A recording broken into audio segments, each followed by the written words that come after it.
Arte significa literalmente, etimológicamente, herramienta. Y esto es fundamental tenerlo en cuenta de entrada, porque la gente entiende al arte como todo lo contrario, como algo no útil, no aplicable a algo que no sea un pasatiempo, que no sea una especie de distracción. Cuando me queda tiempo libre de mi realidad, entonces me dedico al arte. Entendiéndolo así, has desperdiciado el arte. Entender que en la historia de la humanidad el arte nos conecta con lo más sagrado de la humanidad es entender que entonces el arte es la vía por la cual nos conectamos con lo divino en nosotros. Arte significa herramienta, y lo que necesitamos es aprender las herramientas precisamente con las que conectarnos con lo divino. Por eso el arte y la divinidad están juntas. El arte y el estado superior de conciencia, la otra palabra que pones en juego, tienen que estar unidos. ¿Cómo usamos hoy día el arte en la humanidad? Como todo lo contrario, para evadirnos de la realidad, no para generar realidad. Así nos han hecho la broma de mal gusto, de no aprender a generar realidad. Mira, cuando uno recuerda que, por ejemplo, las expresiones del arte en la antigüedad, ¿qué eran? Teatro. ¿Teatro qué significa? Divinidad. Tea, el espacio reservado a lo divino. Cuando Platón era iniciado, paradójicamente dice en la República que en su república, que es una república iniciática, no tiene que haber teatro, porque el teatro precisamente era algo que no lo podía usar cualquiera, porque daba demasiada descarga, lo usaban mal, daban el teatro como un lugar de descarga y no de creación de la realidad. Cuando uno recuerda que en todas las culturas originarias, lo que hacían para conectarse con la realidad suprema, con la divina, es el arte. Uno dice, los mandalas en Tíbet, ¿qué son? Los mandalas en Tíbet son arte puro. ¿Pero para qué? Para conectarse con lo divino. He viajado por todos lados y lo he visto en todos lados. Te vas a África, ¿qué ves? ¿Qué hacía el hombre para conectarse con lo divino? Pinturas en la caverna, pinturas rupestres. ¿Qué hacían en Egipto? ¿Qué hacían en India? ¿Qué hacían en cada lugar? Arte. Pero ahora ahí viene el punto central en el cual el mago entra en escena. No por nada. En la historia de la humanidad, una de las formas en que se nombra al mago es el artista. O sea, tiene diferentes maneras de ser nombrado, digamos, en clave. Una de ellas es el artista, porque el mago accede a las herramientas con las que crear. ¿Con las que crear qué? Lo que tú has dicho de entrada, realidad.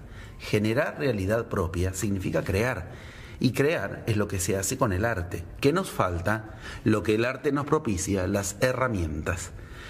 Cuando decimos, en la historia de la humanidad, las herramientas nos las dio el arte para conectarnos con los divinos, de esa frase podemos tener el túnel, la guía, la puerta de entrada, que nos dirige a la magia o que nos extravía y nos lleva a un estado totalmente pasatista del arte. Si creemos que conectarse con lo divino es algo externo a lo que estoy tratando de reproducir con una pintura, con una música, chau, me extravié. No es así como se usa en el origen de la humanidad el arte. El arte en el origen de la humanidad se utiliza para en ti despertar la chispa, detonar los estados cerebrales, los estados mentales, los estados de conciencia que despiertan la máxima energía, esa chispa divina. Entender que esto se tiene que hacer con una técnica, que es la técnica de la magia, nos lleva a un lugar completamente distinto de lo que entendemos habitualmente por arte. Entonces, de entrada, podemos ubicar algunos conceptos básicos de los que podemos retomar, los que te parezcan efectivamente más operativos, más cercanos al interés tuyo y de la audiencia. Pero las primeras cuestiones son, si hablamos de magia, hablamos de creación de la realidad. Para crear un edificio, para crear algo, ¿qué necesito? Herramientas. Pues bien, la herramienta se llama el arte. El arte es ese acto de creación que a su vez es herramienta. Ahí vienen las grandes preguntas. ¿Y qué hago y cómo hago para con el arte crear realidad? Lo primero que necesito que es un estado en el que la conciencia no trate de ser anulada, pasada por alto o distraída a partir del arte, sino que si yo decido con el arte generar realidad, tomaré un camino que el arte será el de la magia. Yo puedo hacer todos los pasos precisos para que fermente algo. Una vez que fermentó la bebida y se transforma en vino, yo ya no puedo hacer más nada. Lo único que puedo hacer es tratar de no molestarla. Hay que dejarla reposar, hay que dejarla tranquila, igual que a la masa del pan. Por eso los judíos siguen con el pan sin levadura, porque diferencian bien cuando el pan es nada más que para alimentarse, sin levadura, de cuando el pan es un camino que te enseña otra cosa. Bueno, del mismo modo sucede con el arte. Una vez que explota la inspiración, es más fácil. Es como, digamos, ya no tienes que hacer nada, tienes que dejar que suceda. Es como, ya están hechos los pasos para que la levadura haga levar a la masa. Ya están hechos los pasos para que el fermento haga fermentar a la bebida. Pero todo depende de lo que yo haga en esa primera parte. Esa primera parte en magia se llama primera mitad de método.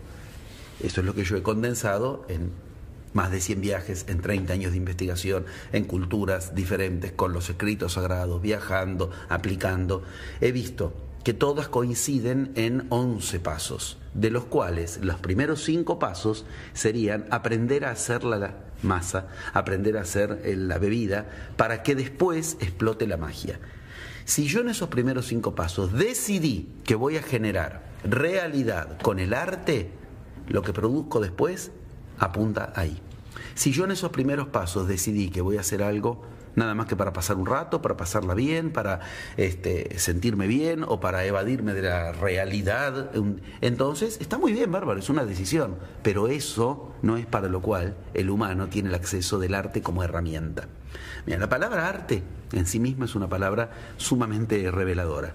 Incluye una sílaba sagrada, una sílaba que en la historia de la humanidad es una sílaba, por decirlo así, clave, que siempre codifica caminos divinos, el ar. Ar es una de las 3 sílabas sagradas en Egipto. Fíjate, por ejemplo, el camino de lo que se llama Cristo hoy día, el camino del cristianismo, se nombra como el camino del carnero para los judíos, tiene el ar. Tú te vas al karma, tiene el ar. Tú te vas al tarot, tiene el ar. Te vas al dharma, karma y dharma. El dharma, el concepto sagrado central de toda la cultura budista, tiene el ar, que trato de que se entienda. Hay una sílaba genialmente clara que nos enseña que cuando ahí está en juego esa sílaba, lo que hay atrás de eso es iniciación, es magia. Arte tiene esa sílaba. ¿Qué quiere decir? Eso es para la magia. El principal problema por el que la humanidad con el arte no logra otra cosa que una cuestión que parece ser secundaria, lamentablemente, para el humano, como digamos, yo no me puedo ocupar de esto, tengo que ocuparme de la realidad, es que nos han separado el ar del tea. Arte implica una iniciación para el té, el tea. Ese té es lo que tengo que iniciar a través de esa herramienta. Para esto yo tengo que tomar decisiones. Las decisiones las puedo tomar en la primera mitad. Una vez que explote en mí la inspiración, dejo que la levadura siga sola, haciendo su camino. Pero yo tengo que decidir de entrada si la obra que voy a hacer la voy a generar para pasar un rato o para divertirme nada más. Está muy bien, nadie lo critica, nadie lo censura, pero el arte era una herramienta para la iniciación de lo divino en lo humano. Si decido eso, decido magia. De esto, si quieres, podemos hablar.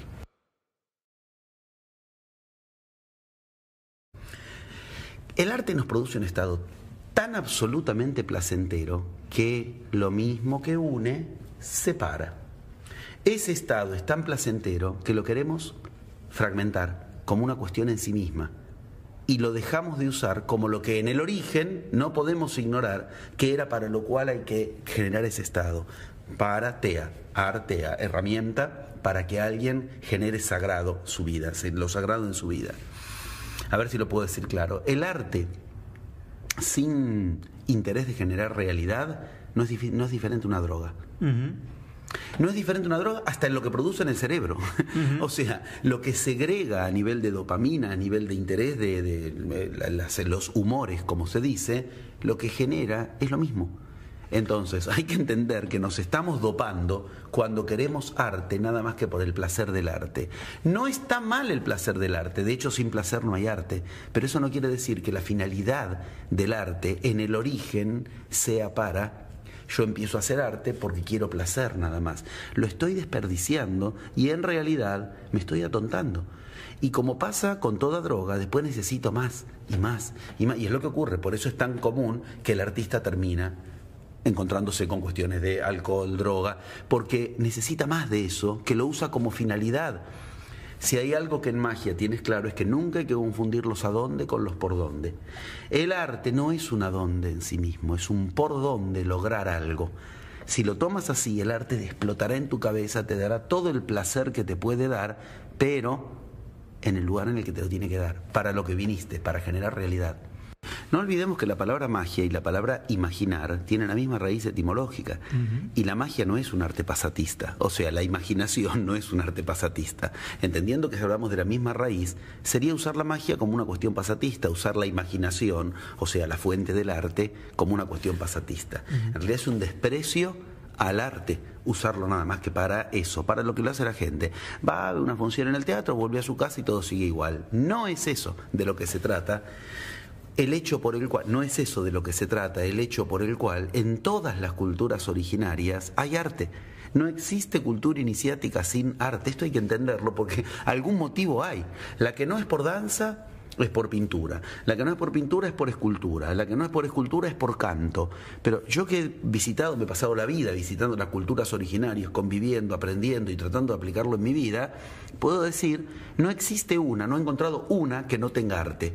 Inclusive ni siquiera las más institucionalizadas que tratan de apoyarse en eso, las iglesias, ni siquiera ellas pudieron prescindir del arte. Lo cual quiere decir, efectivamente, necesitan arte. Ahora, ¿qué pasa? La gente ingresa en las escuelas de iniciación, va a estudiar hinduismo, quiere recorrer el camino del budismo, y termina siendo del arte una cuestión que es en sí misma. Aprenden danzas hindúes. ¿Para qué? Aprenden mandalas. ¿Para qué? Lo toman como un adonde, como si los trataras de aprender eso. No, señor. El hinduismo no es un lugar pasatista. El chamanismo no es un lugar. El chamán hace arte para resolver algo en su realidad, para lograr una cosecha apropiada, para resolver una enfermedad. No hace arte porque se le ocurra tocar la flautita o hacer una pintura en la pared. Eso no quiere decir que no hay que tocar la flautita o no hacer una pintura en la pared. Quiere decir, estás perdiéndola, pues te están regalando 1 kilo de oro y lo estás usando de pisapapeles en tu escritorio. Esa es la metáfora exacta de quien usa el arte nada más que para terminar el momento y haberlo pasado bien. Tampoco se trata de una cuestión que los demás puedan hacer simplemente. Por eso es que el llamado es al artista, al mago, a transformarte en artista, a transformarte en mago. Lo interesante es que es mucho más simple de lo que se supone. Lo que pasa es que sencillamente se le ha elidido, sustraído, quitado a la humanidad el arte como camino de relación directa con lo divino, personal, interior. Pero no es tan difícil como la gente puede creer que lo es, cuando suponen que hay que estar 16 horas danzando para entonces llegar a otro estado de conciencia. Es cierto, hay culturas que lo hacen así, pero hay otras que no. Y en esa cultura que lo hacen así es porque en esa cultura para ellos así les funciona. Yo he estado en esa cultura donde tienes que estar toda la noche danzando para que de pronto te surja un estado de conciencia. Fenómeno, pero otras logran lo mismo sin eso. Si a ti te gusta danzar 16 horas seguidas, bárbaro, pero no te olvides de que no es danzar 16 horas seguidas para terminar e irte a dormir como si nada. En esas 16 horas, explotar el hemisferio derecho en un lugar en el cual generas realidad es lo que buscan. Otros no necesitan las 16 horas de danza y lo que buscan es lo mismo. Y de hecho, entre los chamanes, entienden que el arte verdadero es el que se produce cuando explotas el hemisferio derecho por la vía que sea y en ese momento es cuando tienes que generar realidad. Ahí empieza ese juego. Los pasos previos, la primera mitad, como decíamos, de método, hacer la masa antes de que empiece a elevar, hacer el licor, el zumo antes de que fermente el vino, esos pasos previos son rigurosos y esos pasos son con los cuales todo el ritual del arte desemboca en que lo que hice artísticamente incide en mi realidad. Esto es fundamental. No es que mi realidad tiene que seguir igual y yo, bueno, me siento mejor gracias al arte y por lo menos tuve una descarga. Eso es idiotizarnos, eso es, pero idiotizarnos en un sentido claro latino del id como idiota, el origen de idiota, e id significa a su vez yo. Yo significa id y yo significa idiota. O sea, el yo es un idiota al que le das 1 kilo de oro si te lo pone de pisapapel, al que le das el arte y lo transforma en me quiero sentir mejor en medio de toda esta realidad horrible, pero mejora la realidad horrible con el arte. No siéntete mejor con el arte simplemente. Por eso es magia y por eso es arte. Los pasos con los cuales generar que el arte se transforme, va más que se transforme, se rescate en su origen de herramienta con la cual generar realidad, exigen los mismos pasos con los cuales aplicar magia para cualquier cosa. Necesito primero ubicar la palabra, arte de la palabra. Paso 2 en método, al que tengo que bajar la idea. No me puedo quedar con la idea de lo que quiero generar. Quiero hacer una obra de arte, quiero hacer una pintura acerca de lo que fuera. No, yo tengo que ubicar con precisión y avisarle al universo, y esto se llama el paso 2 en magia, decirle la palabra con la que yo quiero. O sea, ¿qué quiero lograr con esta obra? Claro, no se nos ocurre decir, yo con esta obra quiero, supongamos, obtener el dinero para tal cosa. Entonces, ¿cómo lo pensamos nosotros? Con la obra la pinto y a ver si después puedo venderla y de ahí me vendrá el dinero. Está bien, pero eso ya es camino del mercader, está bárbaro, divino, pero no estamos hablando de eso. Yo puedo no querer vender jamás en mi vida un cuadro, tal vez no está en mi interés, pero el cuadro es el que me va a traer lo que yo quiera, si al cuadro lo ubico bajo los pasos que estamos situando.